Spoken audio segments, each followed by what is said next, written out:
সকালবেলা ঘুম থেকে উঠেই ঠাকুর প্রণাম করে নিলাম, তারপরে বিছানা গুছিয়ে নিলাম। এখন দেখছি আকাশের মুখ ভার, বৃষ্টি হলেও হতে পারে। কুয়াশা প্রচণ্ড ছিল, একটুও যেন আজকে রোদ ওঠেনি গাইস।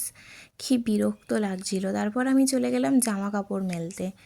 দেখো ছাদে আমি জামা কাপড় মেলছি, আর এখন সব কটা জামা কাপড় মেলা হয়ে গেছে। তারপর মা দিয়ে দিল চা, দুটো বিস্কুট। তারপর আমি রেডি হয়ে বেরিয়ে গেলাম মায়ের সাথে একটু মকর সংক্রান্তির কেনাকাটা করতে। চলে গেলাম ফলের দোকানে নারকোল কিনতে। দেখো আমি আর মা দুজনে মিলে নারকোল কিনলাম। তারপর গেলাম মিষ্টির দোকানে ঠাকুরের জন্য একটু মিষ্টি কিনতে। সেখান থেকে বাড়ি ফিরে এসে ঝোলা গুড় দিয়ে রুটি খেয়ে মা দিল একটা লজেন্স। তারপর আমাকে আবার বেরোতে হয়েছিল, সাইবার ক্যাফেতে একটু কাজ ছিল।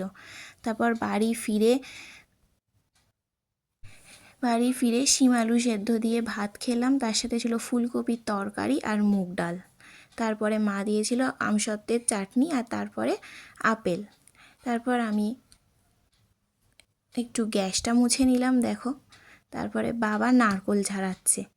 আর দেখো এখানে কত হনুমান চলে এসছে গাইজ, আমাদের এখানে কিন্তু খুব হনুমান। তারপর বাবা নারকোল ছাড়ালো, মা নারকোলের পুর তৈরি করলো, আর পাশে দেখো দুধ গরম হচ্ছে কিন্তু।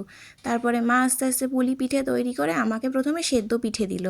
আমার সেদ্ধ পিঠে খেলে কিন্তু দারুণ লাগে। তারপর দেখো গোপলুকে আমরা দিয়েছি প্রসাদ। তারপর দেখো পিসি আমাকে কি সুন্দর এক ব্রেসলেট কিনে দিয়েছে। তো আজকের মতন টাটা গাইজ, গুড নাইট।